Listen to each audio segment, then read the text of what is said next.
नमस्कार, मैं भवेश आप सबों का मैथ्स वेब पे स्वागत करता हूं। आज हम एक 10th का बेहतरीन टॉपिक ट्रिगोमेट्री के एक्सरसाइज क्वेश्चन पे चर्चा करेंगे। पिछले वीडियो में हमने इसका इंट्रोडक्शन करवाया था।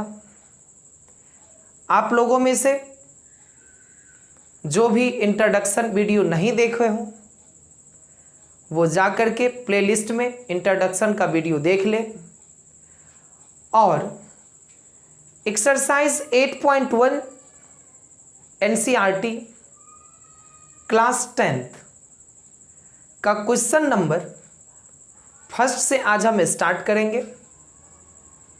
आप लोगों से निवेदन है कि मन लगा के पढ़ाई करें। वर्तमान परिस्थिति को देखते हुए आप अपने घर पे रहें और अच्छी लगन से, सच्ची लगन से मेहनत करें और अच्छे से अच्छे नॉलेज गेन करने की कोशिश करें। तो आइए बिना समय गंवाए हम लोग शुरू करते हैं एक्सरसाइज क्वेश्चन। एक्सरसाइज 8.1 का क्वेश्चन फर्स्ट क्या है? In triangle ABC right angled at B। सबसे पहले एक राइट एंगल ट्रायंगल बना लीजिए। ये आपका एक राइट एंगल ट्रायंगल हो गया। अब इसमें कहता है कि in triangle ABC right angled at B, तो आपका जो B होगा वो 90 डिग्री का होगा। तो एंगल B 90 डिग्री ले लीजिए। फिर कहता है AB 24 सेंटीमीटर, तो AB 24 सेंटीमीटर ले लीजिए और BC 7 सेंटीमीटर, तो BC 7 ले लीजिए। तो आपसे पूछता है determine sign A cos A.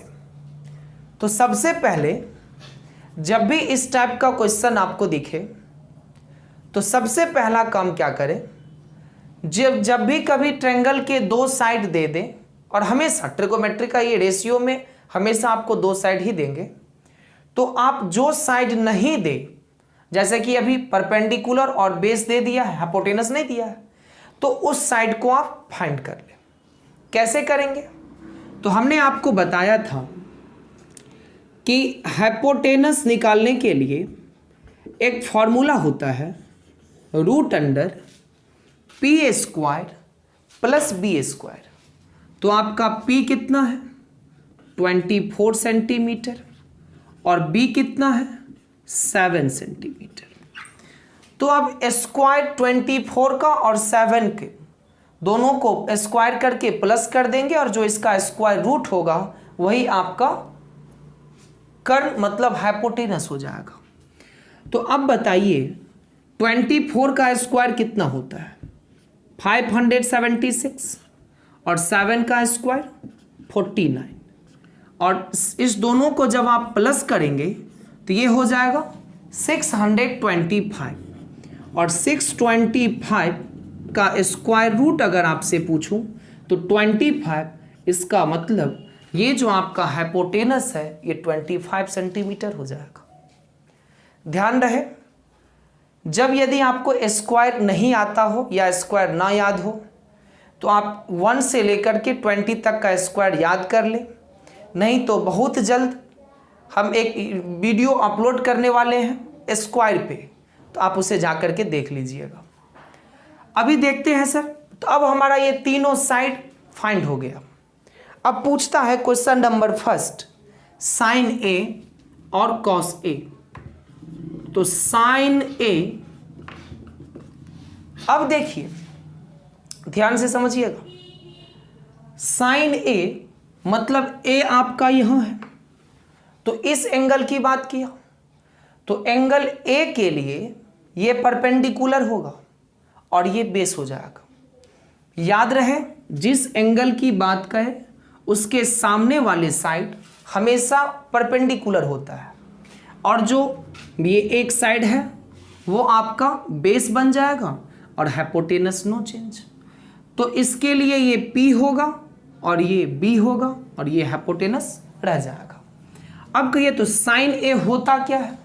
तो ट्रिगोमेट्रिक रेशियो में आपने पिछले वीडियो में सीखा था इंट्रोडक्शन के क्लास में कि रेशियो में इन ट्रायंगल साइन का P/H होता है। तो अब बताइए यहां से P क्या हो जाएगा? तो एंगल A के लिए ये P होगा, ये P मतलब ये आपका P7 हो गया और H कितना हो गया? 25। तो यही ना आपका आंसर हो गया सर कि साइन A मतलब 7/25। समझ में आया? अब देखिए सर दूसरा क्वेश्चन, दूसरा पूछता है इसी का cos A। तो cos A, तो A के लिए ये परपेंडिकुलर और ये बेस हो जाएगा। तो cos A B/H, तो बताइए B कितना हो जाएगा आपका? 24/25। आया अच्छे से समझ में? इसका second number sine C। Sine C, तो अब देखिए सर एंगल C की बात की गई है। मैं हमेशा से सिखाता रहा हूं कि जिस एंगल की बात कहे उसके सामने वाला साइड हमेशा परपेंडिकुलर होता है। तो सर C के लिए ये परपेंडिकुलर और ये बेस हो जाएगा। तो आप साइन का वैल्यू अगर निकालें एंगल C से तो साइन होता है P/H। तो इसके लिए P 24 हो जाएगा और H 25 हो जाएगा। और दूसरा है cos C। तो cos C B/H, तो cos C के लिए ये B होगा और ये H रह जाएगा। तो आपका आंसर 7/25 हो जाएगा। समझ में आ गया होगा? एक बार फिर समझे, इन ट्रायंगल ABC जब भी इस टाइप का क्वेश्चन दिखे तो आपको दो साइड गिवन होगा। सबसे पहला काम आप तीसरा साइड निकाल लें। जब तीसरा साइड निकाल लेंगे तो आपके पास तीनों साइड गिवन हो जाएगा। फिर ट्रिगोमेट्री का जो भी फंक्शन पूछे या ट्रिगोमेट्री का कोई भी रेशियो पूछे तो आप विद इन सेकेंड उसका वैल्यू पुट कर सकते हैं, निकाल सकते हैं। अब चलते हम अगले क्वेश्चन की ओर। Question number 2। क्वेश्चन नंबर 2 क्या है?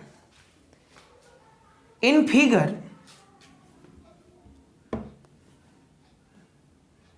ट्रायंगल PQR जिसमें PQ 12 सेंटीमीटर दिया हुआ है और PR 13 सेंटीमीटर दिया हुआ है। तो आपसे कहता है कि find tan P - cot R। tan P - cot R अभी सिखाया था कि जब भी किसी ट्रायंगल की बात करें और उसमें दो साइड दे दे तो आपका पहला काम है कि तीसरा साइड फाइंड कर ले। तो इसमें आपको परपेंडिकुलर और हाइपोटेनस दे दिया है। तो सर जी बेस निकाल लीजिए। बेस के लिए क्या फार्मूला बताए थे? तो याद कीजिए, रूट अंडर हाइपोटेनस का स्क्वायर माइनस परपेंडिकुलर का स्क्वायर। याद होगा, हाइपोटेनस का स्क्वायर और परपेंडिकुलर का स्क्वायर को यदि हम माइनस कर देते हैं और रूट में दे देते हैं तो सर वो आपका क्या निकल जाएगा? बेस। अब कहिए रूट 13 का स्क्वायर 169 और 12 का स्क्वायर 144। और जब 169 में से 144 को माइनस करेंगे तो 9 में से 4 गया 5 और 16 में से 14 गया 2। इसका मतलब आपका ये 5 हो जाएगा और बेस आपका 5 सेंटीमीटर निकल गया। अब क्या कहता है कि tan P - cot R। तो P के रिस्पेक्ट में tan का वैल्यू क्या होगा? तो tan थीटा होता है sir ji P by B, और कॉट होता है P का tan का उल्टा, तो B by P, tan theta P by B, cot theta tan का उल्टा रेसिप्रोकल B बाय P। तो अब tan P इस एंगल की बात की है, तो P के लिए ये आपका परपेंडिकुलर हो जाएगा और ये बेस हो जाएगा। तो P के केस में tan का वैल्यू लिखेंगे 5/12, समझ में आया। और R के केस में cot R, तो R के लिए ये परपेंडिकुलर और ये बेस हो जाएगा। तो ये परपेंडिकुलर और ये बेस, तो cot थीटा होता क्या है B बाय P, तो B ये बेस, तो लिखेंगे 5 और ये P मतलब 12 और इसका है -12, -5/12 मतलब ये सेम टर्म है और सेम टर्म का डिफरेंस हमेशा 0 होता है, इसीलिए आपका आंसर 0 हो जाएगा। समझ में आया। अब एक और क्वेश्चन अब हम लोग जल्दी से कर लेते हैं। क्वेश्चन नंबर 3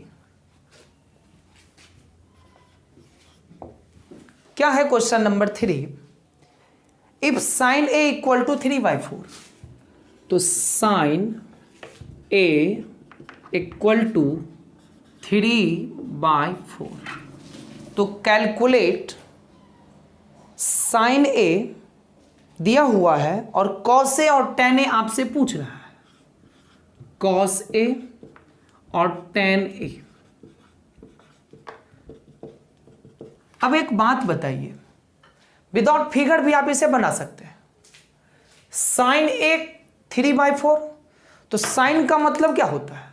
तो कहिए sin का मतलब होता है P/H, तो यहां से P और H आपको मिल गया। P हो गया 3 और H हो गया 4, तो दो साइड मिल गया ट्रायंगल का, तो एक तीसरा साइड जो नहीं मिला है उसको पता कर लीजिए। तो तीसरा साइड आपसे B निकालना है। B क्या होता है? तो √H² माइनस P²। अब कहिए सर 4 का स्क्वायर 16, 3 का स्क्वायर 9 और 16 में से 9 जाएगा √7। अब √7 का तो वैल्यू फिक्स नहीं होगा, तो इसीलिए इसको रूट में ही छोड़ देंगे। अब आपसे पूछता किसका वैल्यू? cos A का, A के रिस्पेक्ट में ही पूछा, तो cos A जो है वो B/H, तो B/H, और tan A P/B, तो cos A B/H, तो बोलिए यहां से B कितना है? √7 बाय H कितना है? 4, और tan A P/B, तो P आपका 3 है और B आपका √7 है। इसी तरह आज का ये क्वेश्चन समाप्त होता है और अगले वीडियो में हम आगे विभिन्न क्वेश्चन पे चर्चा करेंगे, पूरे ट्रिगोमेट्री पढ़ेंगे और भी चैप्टर पढ़ेंगे। आप बने रहिए मैथ्स वेब के साथ। तब तक के लिए धन्यवाद। यदि हमारा वीडियो अच्छा लगे तो लाइक और शेयर ज़रूर कीजिएगा और सब्सक्राइब कीजिएगा और बेल आइकन को दबा लीजिएगा, ताकि जब भी हम कोई अपलोड करें वीडियो तो आप तक तुरंत पहुंच जाए और आप उसे देख करके उसे सीखें और जानें। बहुत बहुत धन्यवाद।